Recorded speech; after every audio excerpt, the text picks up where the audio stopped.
TRB compulsory Tamil language eligibility test.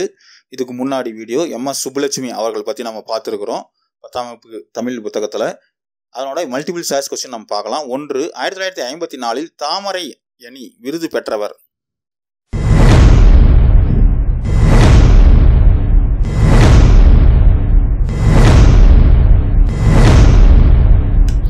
MS Subbulakshmi அவர்களுக்கு 1954 தாமரை அணி விருது கொடுத்திருக்காங்க.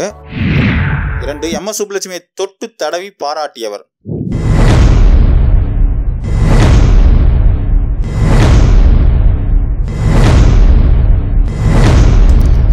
பார்த்தீங்கன்னா ஹெலன் கெலர் வந்து பார்வையற்றவர்கள். அவர்கள் வந்து MS சுப்புலட்சுமி அவர்களை தொட்டு தடவி பாராட்டியிருக்காங்க. 3. வெங்கடேச சுப்ரபாதம் திருப்பதியில் ஒலிக்க தொடங்கிய ஆண்டு.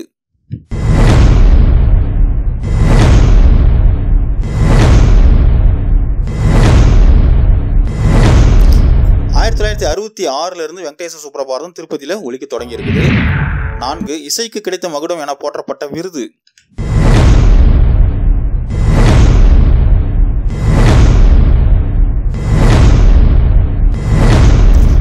ராமன் மகசேசே விருது. அதுதான் வந்து இசைக்கு முதல்ல MS சுப்புலட்சுமி அவர்களுக்கு தான் கொடுத்தாங்க, இசைக்கு சம்பந்தமானது. 5. உலகம் பறந்து விரிந்து திடல், அதில் ஆடுவாரும் உலர், பாடுவாரும் உலர், பிறதிறன் காட்டுவாரும் உலர், இவர்களுள் வென்றாரே மிகுதி. ஸோ இந்த மாதிரி பண்புகள்லாம் இருந்தா அவங்கள என்னன்னு சொல்லி சொல்றோம்.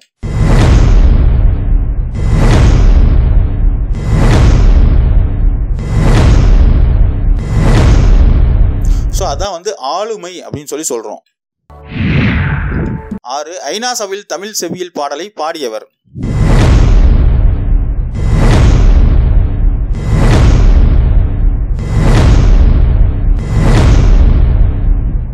ஐநா சபையில் பாட்டு பாடினவங்க MS சுப்புலட்சுமி அவர்கள். 7. காற்றினிலே வரும் கீதம் என்ற பாடலை பாடியவர்.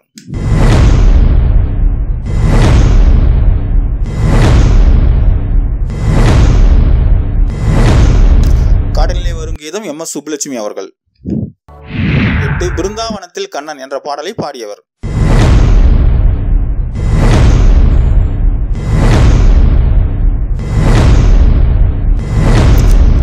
அதுவும் MS சுப்புலட்சுமி அவர்கள் தான். 9. இசை பேரரசி என்று அழைக்கப்பட்டவர்.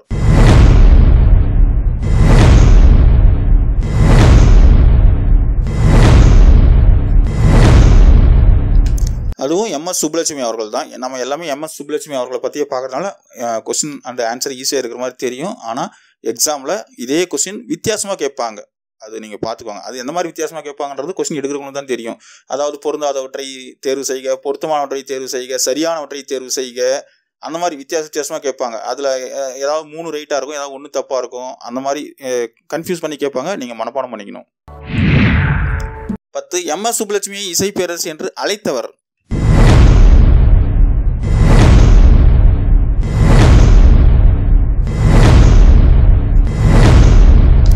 பண்டித ஜவஹர்லால் நேரு அவர்கள். 11. MS சுப்புலட்சுமியின் கடைசி திரைப்படம்.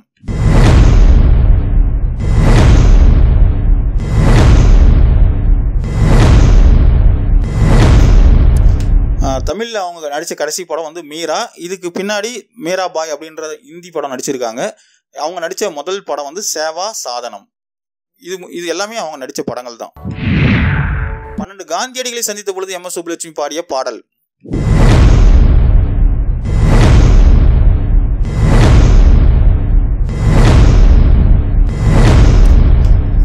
ரகுபதி ராகவ ராஜாராம்.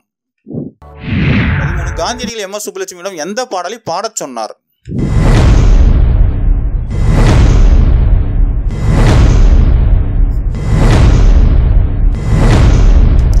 ஹரித்தும் ஹரே அந்த பாடல் தான் காந்தியடிகள் MS சுப்புலட்சுமி அவர்களை பாட சொன்னாங்க. இது எல்லாமே MS சுப்புலட்சுமி அவர்கள் பாடிய பாடல்கள் தான். 14. MS சுப்புலட்சுமி பாடிய ஹரிதும் ஹரே பாடல் எப்பொழுது ஒளிபரப்பப்பட்டது.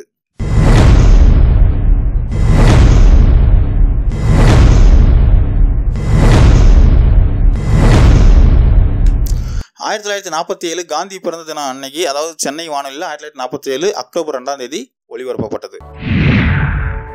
அந்த ஒளிபரப்பப்பட்ட அந்த பாடல் தான் ஹரி தும் ஹரே.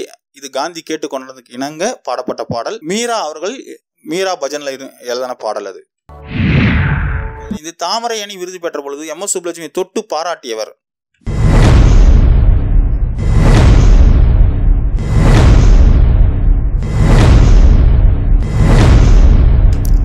ஏற்கனவே பார்த்துட்டோம், பார்வையற்ற ஹெலன் கெல்லர். 16 குறையொன்றும் இல்லை மறைமூர்த்தி கண்ணா என்ற பாடலை பாடியவர்.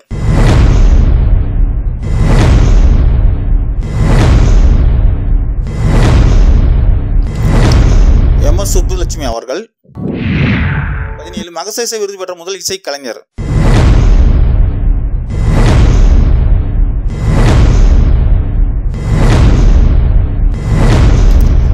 எம்.எஸ். சுப்புலட்சுமி அவர்கள். ஸோ மொத்தம் 17 கொஸ்டின் இருக்கு, பார்த்துருக்கீங்க. எம்.எஸ். சுப்புலட்சுமி சம்பந்தமா ஏதாவது கொஸ்டின் கேட்கறதுக்கு வாய்ப்பு இருந்தால், இந்த எம்.எஸ். சுப்புலட்சுமி சம்பந்தமா ஏதாவது கொஸ்டின் கேட்க வாய்ப்பு இருந்தால் கேட்டாங்கன்னா நீங்கள் கரெக்டாக ஆன்சர் பண்ணிவிடுங்க.